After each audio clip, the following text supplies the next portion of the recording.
to the advantage of recent immigrants. Listen to this fool. She ain't no fool. Recent Substack column in Coulter, you wrote that probably inadvertently. Mind you, she's not something or someone that I agree with on a lot of topics, but I have agreed with her in the past. Heritage, and she was only promoting Indian heritage. I didn't know she was black until a number of years ago when she happened to turn black, and now she wants to be known as black. And she's not. Say that was an important point. Well, I write about this a little bit in my book, Mugged, about racial demagoguery, and also in Adios America about immigration. And that is, the important point he should have made is that the entire purpose of affirmative action, set-asides, civil rights laws that limit constitutional rights was for who? Contract, freedom of association. All of that was to make up for the legacy of slavery and Jim Crow. So unless these... Get it? So stop saying we shouldn't get our reparations, because had you given it to who you were supposed to get it, things would be completely different for Black Americans. Benefits are going to, roughly defined, foundational Black Americans, the descendants of American slaves. You've taken away the whole purpose of this. Right. And that is exactly what, once we got this huge load of immigrants. Nothing about her says I am a Black woman. Nothing. Now, a tide who arrived on Wednesday will get an advantage applying to college, applying to corporations over a heterosexual white male in particular. That's the biggest hate group. But any white American, and all of the civil rights laws have and affirmative action and so on. So when I say to you, I'm running for president not just because of me, I have to be the president for everybody. This is what I'm talking about. Now, they're all going to say she's racist on this show, on Roland Martin, because that's where this is from. They're going to say she's racist and she hates Black people and she da-da-da-da-da. No, this is literally what I have been saying. I'm so glad to hear Ann Coulter say it in this way.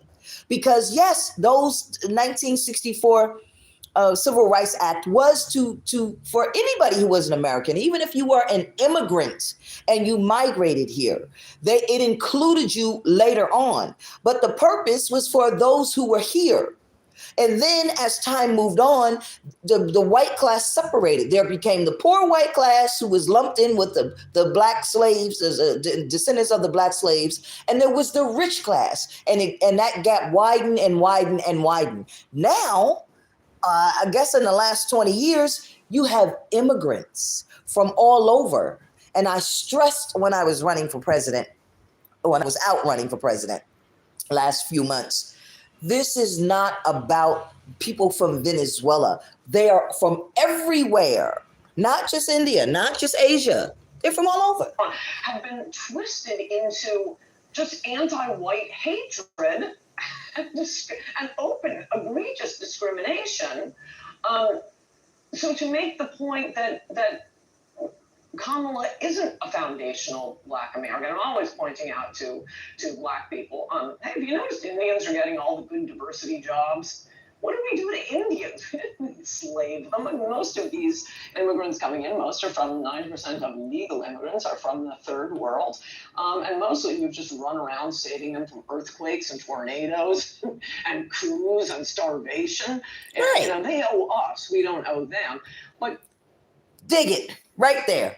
And that's why I said those who came here and who migrated here legally and that have paid into the tax system 10 years and not used some type of, I'm here on an emergency basis, so therefore I'm exempt from paying into the federal tax system, but I pay taxes because I go shopping and I have a home here and a home in my home country. No, you're not entitled to the weekly payments. It is for Americans. And so Ann Coulter's position is that there is an attack on whites because these people have come in. I mean, because the migrants from all over have come in. But they've come in from Haiti, Jamaica, Africa, Germany, Russia, Ukraine, Venezuela, China, they've Ortega, they've come in from everywhere, and there's not enough jobs, supply and demand. Now, I feel what they've gone through, but they got to get the hell out. So when I am president, they're going right on those ships, right on those cruise ships, and you work on fixing your own country. Don't come here into our country and see they're very quiet. They're very quiet. They don't make any noise. They don't do any marching. You never see them in the street. And Biden, everybody in Biden's administration, almost every cabinet member is somebody that migrated here like Kamala Harris did. Imhoff now. But to switch from the concept of integration and civil rights for Black Americans to this BS-y diversity, it's nothing but discrimination against white people. They gamed the system. That point should be made not just to, as I think Trump is always thinking, oh, he's going to win the black vote. He's not going to win the black vote. He's not. You ought to do things because they're the right thing to do, not because this is going to appeal to black people, like releasing criminals. He thinks he's going to get the black vote by being soft on crime. He's not. Not only to point out to Black Americans that their history is being stolen by immigrants, but to remind white Americans that this whole diversity thing is just discrimination against them. You still want to vote for the Democrats? See? And so, I mean, not leave his mouth like that. And so when I point that out to the people when I will be campaigning in the videos that I make, it has nothing to do with discrimination. And so if you look at me and say, oh, well, she's black, she's a foundational black, I'm a black American, but foundational black is because I am the descendant of the people who were stolen and brought here. But I don't have a grudge against America. I have nowhere else to go. I do not have another country. This is my home. And I don't care where you come from. I'm not discriminating against anyone. But this is what I say.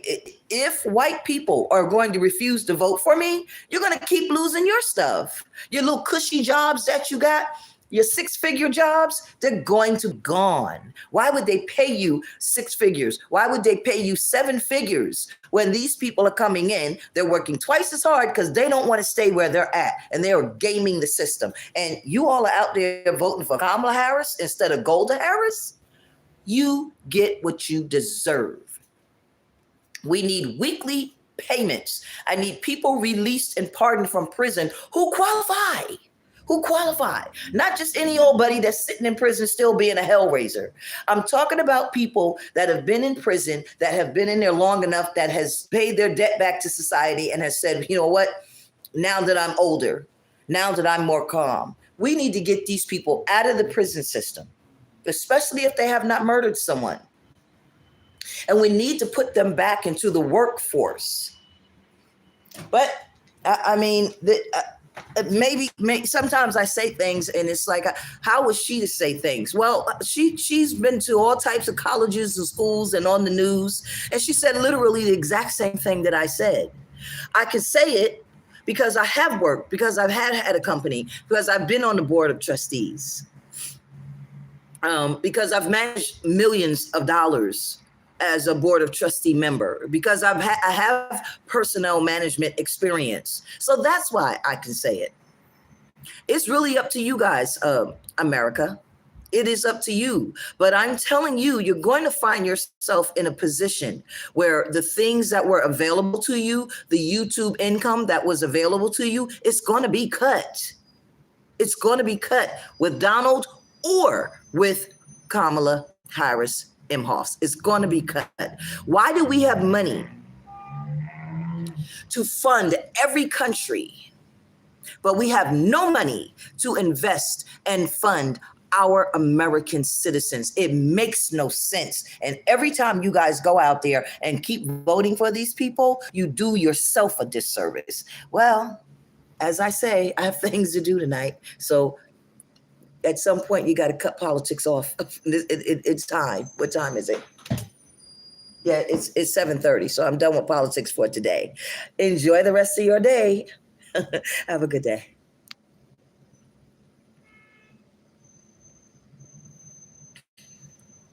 supply